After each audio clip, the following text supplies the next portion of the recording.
We provide you the platform to turn your dreams into reality. Give wings to your aspirations with KR Mangalam University. देश के स्वाभिमान और सेना के शौर्य और सेना का कितना भीषण अपमान कर रहा है। डिजिग्नेटेड आतंकवादी जैसे मौलाना मसूद अजहर और हाफिज सईद भी नहीं बन कर पाए हैं, तो आप क्यों उनके मुहाफिज बनने की कोशिश कर रहे हैं? सरेंडर तो याद करिए, राहुल गांधी जी केवल 2 साल पहले आप विदेश में गए थे और आपने कहा था, why the defenders of democracy America and Europe are silent and not interfering in India. ये था सरेंडर। मित्रों, एक तरफ भारत के द्वारा भेजे गए संयुक्त संसदीय दल के में तमाम विपक्षी दलों के सांसद, जिसमें कांग्रेस के सांसद भी हैं, वो दुनिया के भिन्न भिन्न देशों में भारत के पक्ष को गंभीरता के साथ और पूरे राष्ट्र की एकजुटता के साथ रखकर वापस आ रहे हैं, और दूसरी तरफ कांग्रेस के स्वघोषित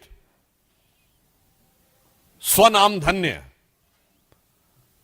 सर्वकालीन सर्वोच्च नेता और नेता प्रतिपक्ष राहुल गांधी जी निहायत ही ओछी, स्तरहीन बातें कर कर यह विश्व को बता रहे हैं कि नेता प्रतिपक्ष का पद पाने के बाद भी उनके अंदर गंभीरता और नेता प्रतिपक्ष की परिपक्वता का घोर अभाव है।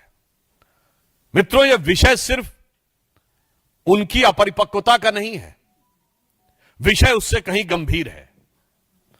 राहुल गांधी जी ने जिस प्रकार से हमारी सेना के द्वारा दिखाए गए अप्रतिम शौर्य और सेना के अधिकारियों द्वारा, जिसमें director general military operation, director general air operation, director general navy operations थे, उन्होंने जिस तरीके से ऑपरेशन सिंदूर की सफलता का विवरण दिया है, उसको सरेंडर से तुलना करना यह दर्शाता है कि यह मानसिकता कितनी रोगी और कितनी खतरनाक हो चुकी है। मुझे इस बात पे आश्चर्य हो रहा है कि अभी तक कांग्रेस के नेता पाकिस्तानी मीडिया में सुर्खियां बटोरने में लगे हुए थे, पाकिस्तानी संसद में उनके बयान कोट किए जा रहे थे। राहुल गांधी जी का नाम तो और बयान तो भारत के विरुद्ध पाकिस्तान अपने डोजियर में यूज कर चुका है, परंतु पहली बार राहुल गांधी जी ने ऐसा बयान दिया है जो पाकिस्तान के सेना प्रमुख ने भी नहीं बोला, पाकिस्तान के किसी आतंकी संगठन ने भी नहीं बोला, मौलाना मसूद अजहर ने भी नहीं बोला और हाफिज सईद ने भी नहीं बोला।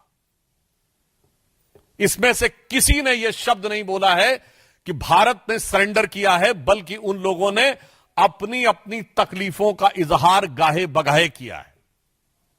अगर इसके बाद ये बोल रहे हैं तो मैं पूछना चाहता हूं, क्या आप उन नेताओं से एक कदम आगे जाना चाह रहे हैं?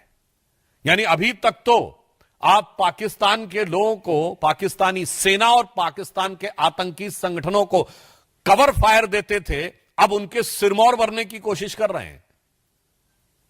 एक हिंदी में कहावत होती है, नया मुल्ला प्याज ज्यादा खाता है, मगर यहां गैर मुल्ला इस कदर प्याज खाने में लगा हुआ है कि उसे लग ही नहीं रहा है कि यह देश के स्वाभिमान और सेना के शौर्य और सेना का कितना भीषण अपमान कर रहा है।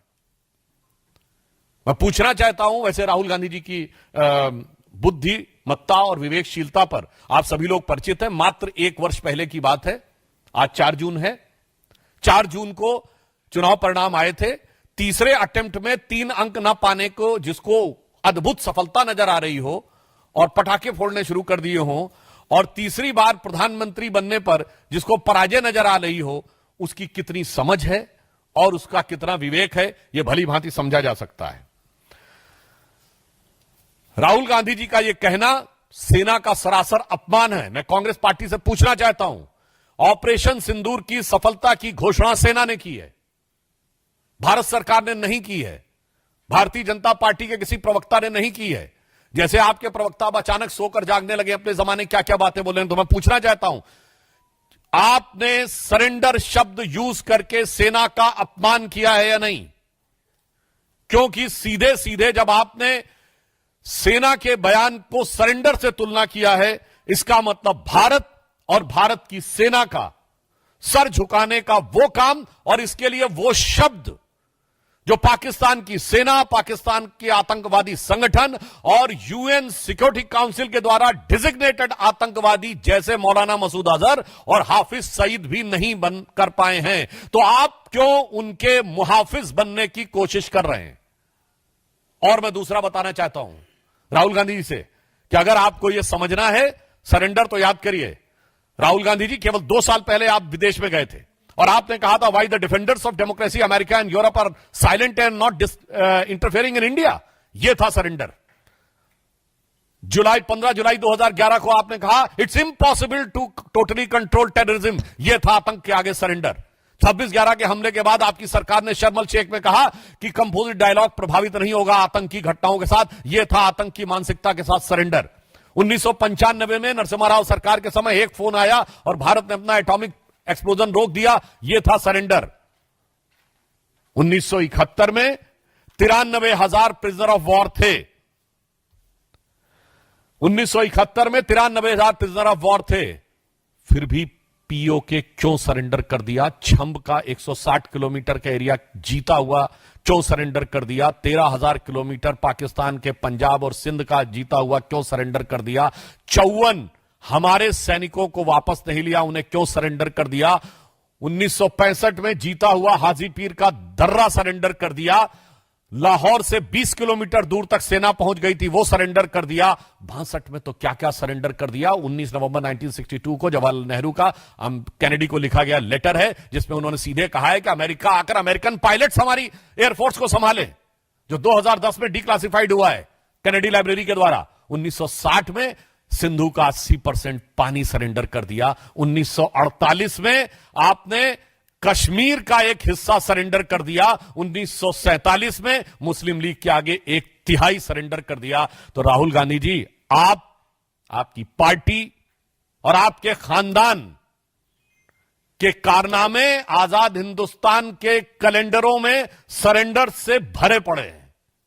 और जहां तक हमारे प्रधानमंत्री जी की बात है, बहुत साफ कह देना चाहता हूं, राहुल गांधी जी किसी के आगे सरेंडर कर दें, कांग्रेस ने किया होगा, मगर भारत किसी के आगे सरेंडर नहीं हो सकता। हम विश्व की एकमात्र ऐसी सभ्यता है जो हजारों सालों के आक्रमण के बाद भी आज जीवंत हैं, जिसे आप मानने को तैयार नहीं। हमारे प्रधानमंत्री श्री नरेंद्र मोदी भारत माता के उस शेर की तरह हैं। आपको पता होगा एक संस्कृत का वाक्य है, नाभिषेको न संस्कारो सिंहस्य क्रियते मृगा विक्रमार्जित राजस्य स्वयं मृगेंद्रता। मृगेंद्र शेर के लिए होता है और उसके अंदर स्वयं वो क्षमता होती है। तो हमारे प्रधानमंत्री श्री नरेंद्र मोदी जी भारत मां के शेर अर्थात हमारे नरेंद्र भारत मां के मृगेंद्र हैं। और आपके खानदान के सरेंडर आजाद हिंदुस्तान के कैलेंडर में भरे पड़े हैं।